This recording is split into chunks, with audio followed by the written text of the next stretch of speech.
Alright, thank you so much for watching. Yona Jemusinzira. Aaron Bobo no camera.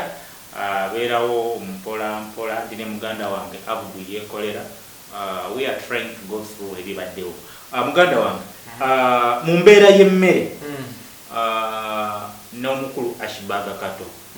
yakuba omulanga yateeka ku Facebook page ye n'agamba ababloga tuli bubi mukulu Balamu n'amwanukula ndowooza ne bakola lisiti y'ababloga. Kino kijidde mu mbeera nti Ashbag tuyinza okugamba ye bloga omukulu asinga amaanyi saasinga amaanyi yasinga bloga omukulu mu People Power.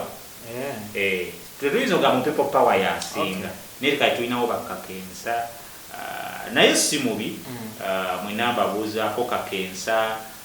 Rita Kagwa Eddie Mezaya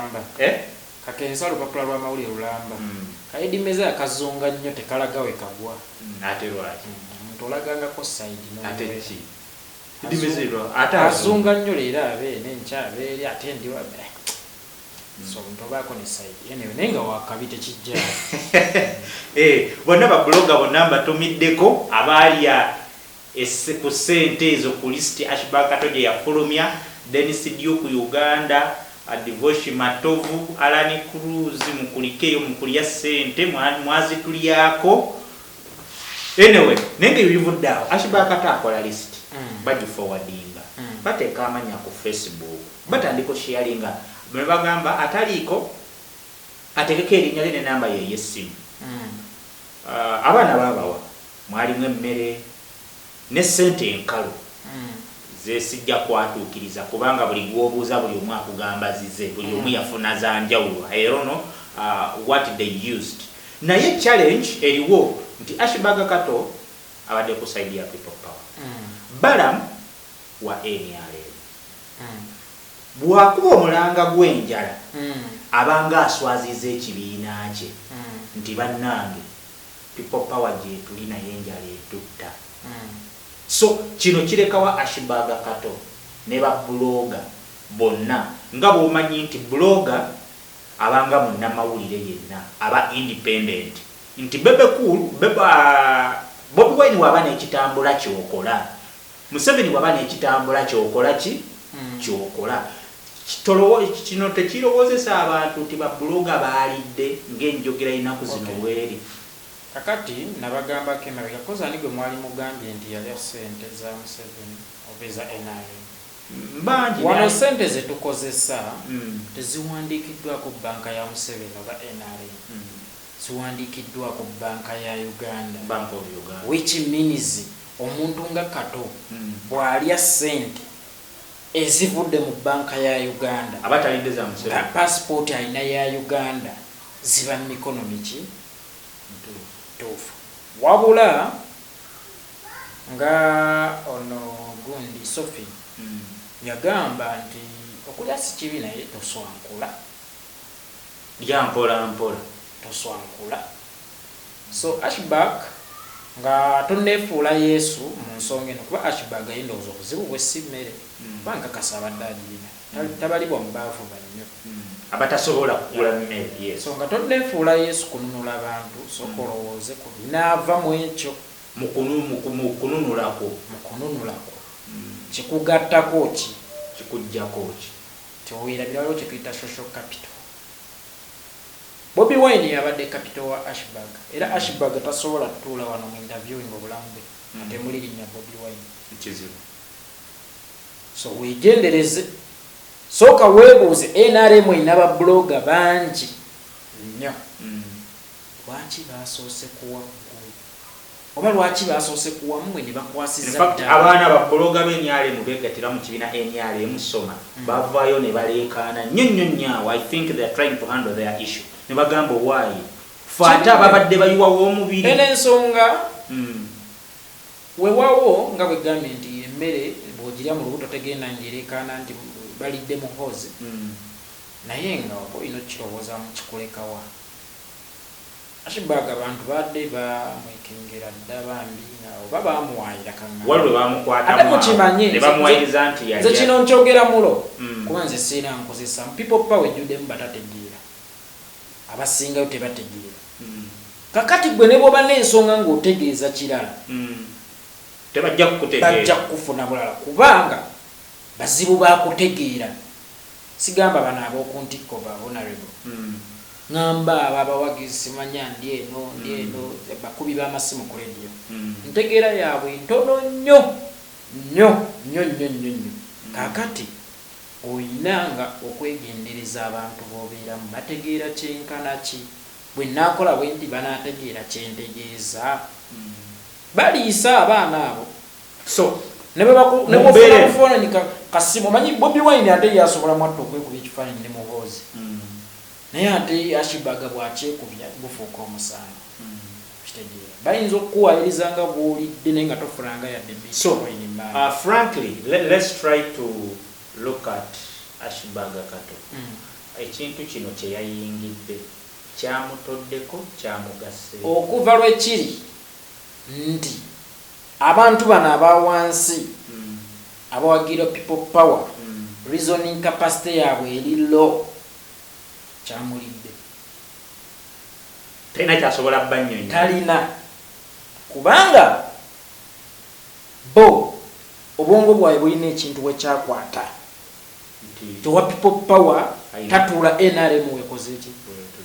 Ano wa NRM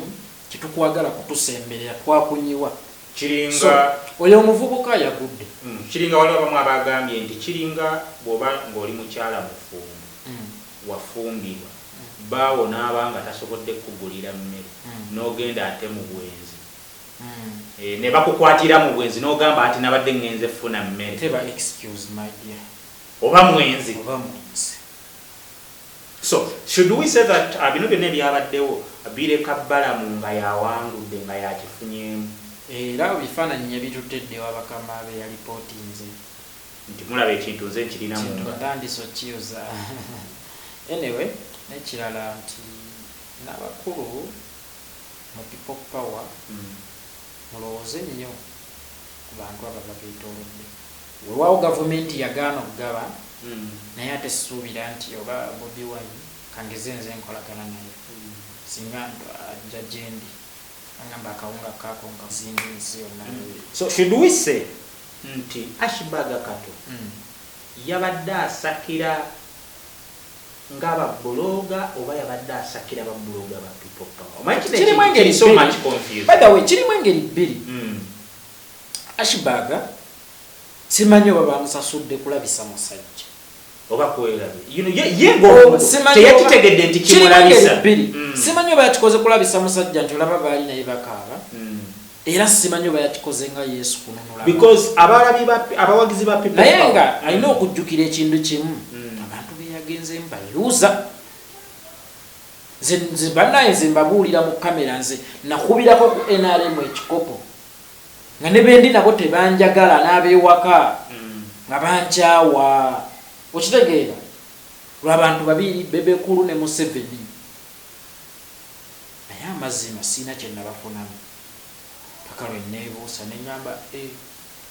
baganda bange bankyawe, abaali nziruukiridde abaali nziise nga bali eri bagabana bokka. Ne neebuusa, so Ashibaga yalirowoozezza lwaki baawadde ye mu kifo ky'abali mu NRM. Era jjukire nti waliwo time egenda otutuuka nga yali mu bwetaavu,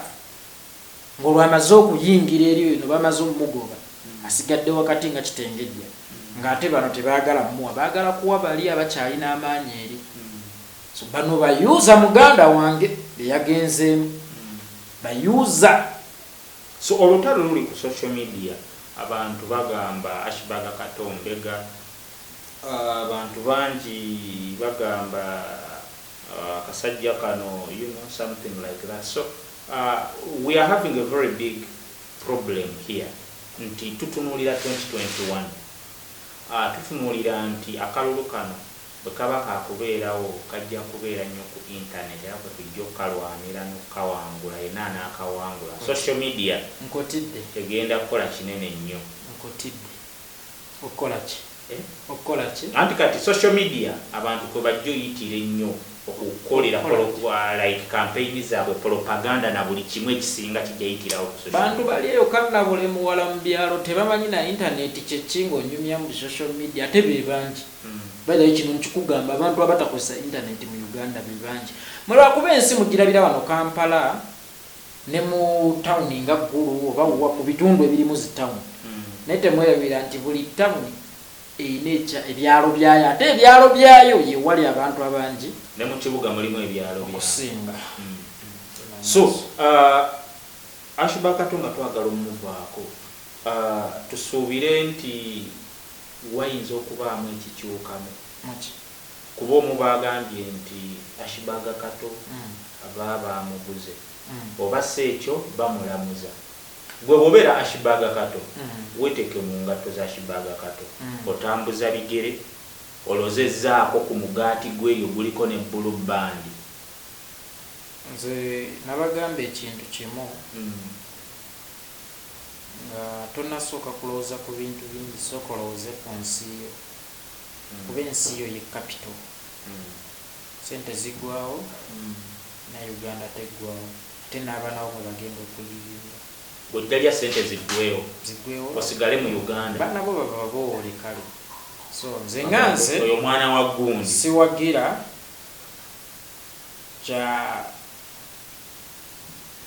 kyakulya sente ove ku kituufu weewaawo ekyolwaleero ngeri gye yagabye kamere sinnawulyako bwavuma Bobi Wine era akyapositinga sinnamuwulyako bwavuma siyinza kugumusalira naye nga abasajja bamuzannye kaadi kansubire nti bamuwadde ekimala okuyita mu kaadi eno gye bamuzannye baba bamuwadde bu miliyoni 5 kimulidde lw'ensonga awegambye nti ensi eno bw'ogivaamu abaana bo ne bagikola ki so kati kibi nnyo okuwa obusente nga n'abaana bo tebasobola kugenda yadde e Kenya babeere eyo n'ova ku kituufu waliwo emboozi endala era trendinze there is a very big fight abakazi bano abakozi b'ebizigo bagezezzaako okukola omulimu gw'amaanyi okukyusa abawala endabika yaabwe simanyi bubina simanyi lususu simanyi mbalabwe mama lususu ni Shuwadiri ne anti lususu waliwo bato nyingi egenda mu maaso awo byatuse n'okuzingiramu omuyimbi Papa Africa omukulu ayiteyo nene omanyi obuzibu buli bumu muganda wange Abudu taswana ku mentioning nsi za Africa 3 nga takubye mutwe ate nga weyita Papa Africa mwite Romo Abudu Mulasi famu Rasta Simati oba mawaggali Abudu Mulasi nkutumiddeko nnyo yonna ekyo muganda wange nkwagala nnyo Abdul kakati mu buvidiyo bwa surfacinze nga kigambibwa nti eyali mukwano gwe era nga y'omu bakuba muyingiza mu business anti lususu yataddewo audio ndowooza balina conversation obwa Shuwadiri nga bulaga nga bwayagala Abudu Mulasi nga bwabadde naye nga bwabeera naye yadde alina mukazi we abeera London biki